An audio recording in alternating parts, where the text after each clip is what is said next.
Hi there, I'm Katrina Bos. People often ask me, how do I get started writing? They have lots of ideas and they just don't know how to get started, or they're worried that it's no good, or they don't know what form it will one day take. So I thought I would give you a bit of advice, or at least ideas from my process of writing my two books, What If You Could Skip the Cancer and Tantric Intimacy. The first bit of advice is to just get started and write everything out. Don't worry about whether it's research or stories or just weird ideas that pass through your mind one day. The key is to have it all out.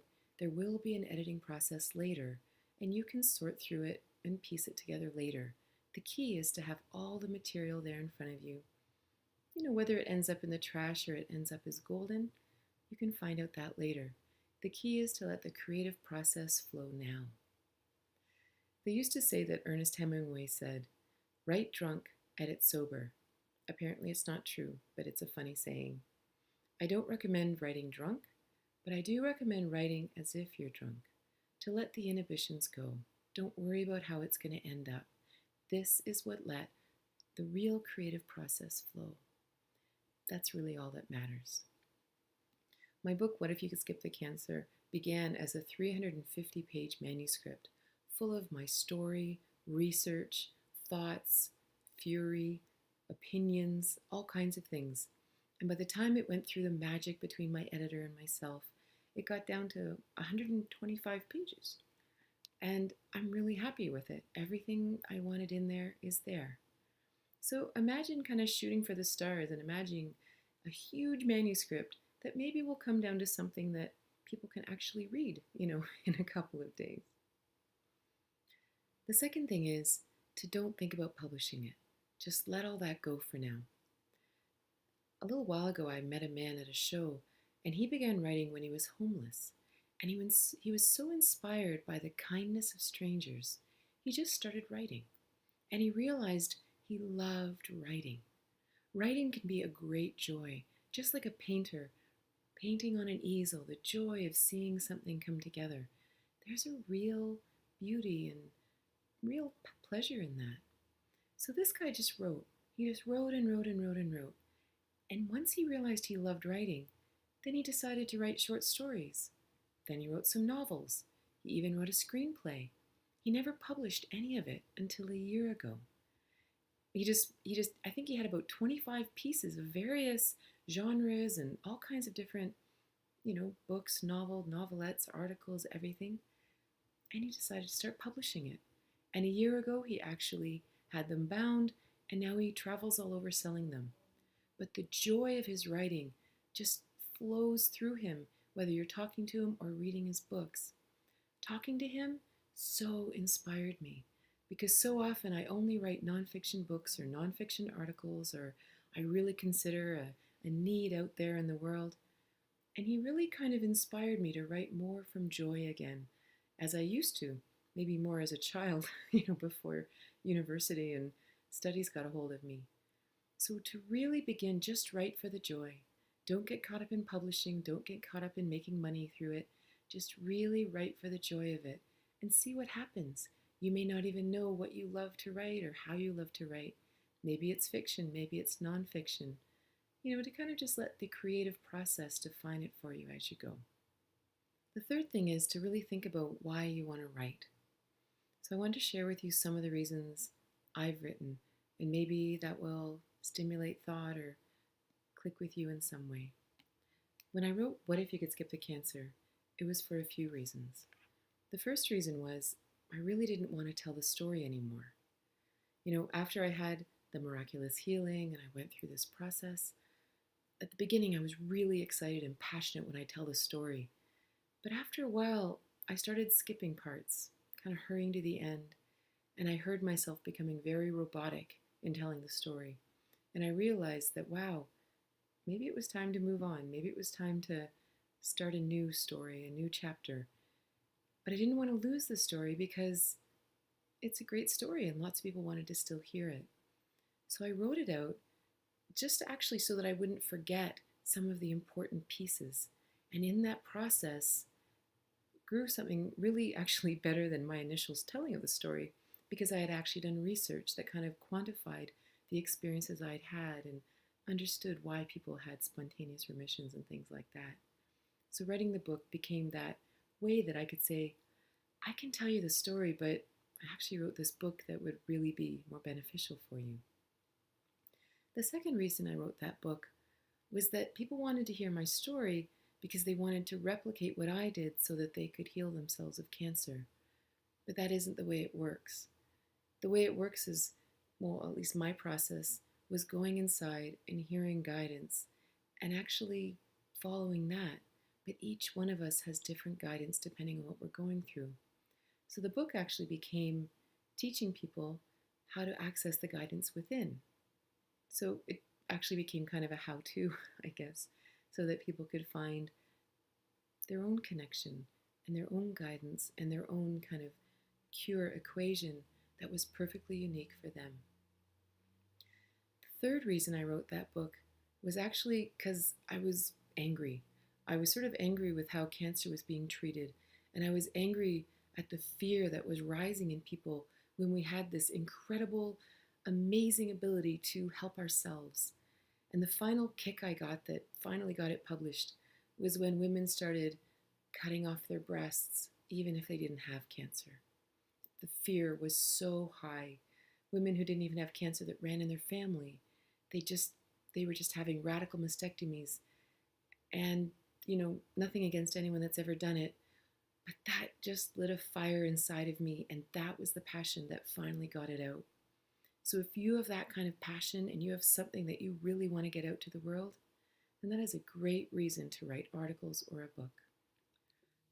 I wrote Tantric Intimacy for very different reasons. I'd been studying Tantra and having experiences and teaching people online and in workshops for a long time, and people often ask me, is there a book I can get started with? I just want to curl up with something and sort it through myself before I take a course or try it myself and all that. But I didn't have a book I could recommend because that isn't how I learned. I learned I did start out with various books, but it was more through experience and through revelation and through connection that I actually came to what I eventually taught. The second reason I wrote this book was that it was actually a great place to share stories, and the stories really helped with the teaching. And if you know me, either as a friend or a student, then you know I love telling stories. I swear my friends have heard my stories 3, 5, sometimes 20 times, and they say that they like hearing the stories this many times, or maybe they just like the version of the story I tell depending on who I'm telling it to. But stories are a great way to learn, so it was kind of fun to integrate my stories into the teaching, and I think they're great stories, so that's another reason. The final reason I wrote this book, and I actually think it's the reason a lot of us write, it was actually a bit of personal healing. I would often get blocked. When I was writing the book, I would think about, what would this community think, or what would that person think, or was it a complete story? Was I thorough in my research about it? And then I would just end up in the tub, going, oh, God, why did I even get started? But then once I realized that this book was actually for me, I began writing the book with the intention that, what if this was the book that I wished I had read 20 years ago? And then everything changed. I can't exactly articulate what happened, but it's like it took my psyche 20 years ago, 30 years ago, and I wrote the book that young woman needed to read, that woman would have loved to have had through all the relationships and all the experiences. And through that process, something magical happened inside of me. Like all the pieces and the questions I ever had got answered. And the end resulting, the book that ended up happening, was actually much greater than anything I really understood before I started writing it. And by the time this book went to the publishing, it was like an entire chapter of my life just closed. It was complete. It's like all the little pieces of my psyche got glued together and then floated away. And now it's like this incredibly magical thing has happened, and I'm starting a brand new chapter of my life because something about the process of writing this book made me complete or something. And I know this is all very fantastical, but it was a really beautiful process. And you really come to this point where you go, you know what? I don't care if it only affects one other person, or if I only sell one copy of the book, it was worth it. Deep down, no author really thinks that, but there actually is something beautiful in the spirit of that that allows a beautiful book to be written. The last bit of advice I want to share is if you're planning to write a book that's going to be published and distributed widely, I highly recommend making sure you have a good editor. Primarily, this helps your writing process because you know you're not alone in it.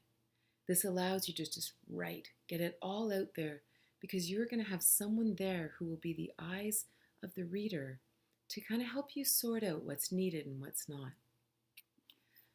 When I published this book in 2009, the publishing house it went through assigned me an editor, and it was a man, which was so surprising because I thought this book was about women, breast cancer, and women's issues.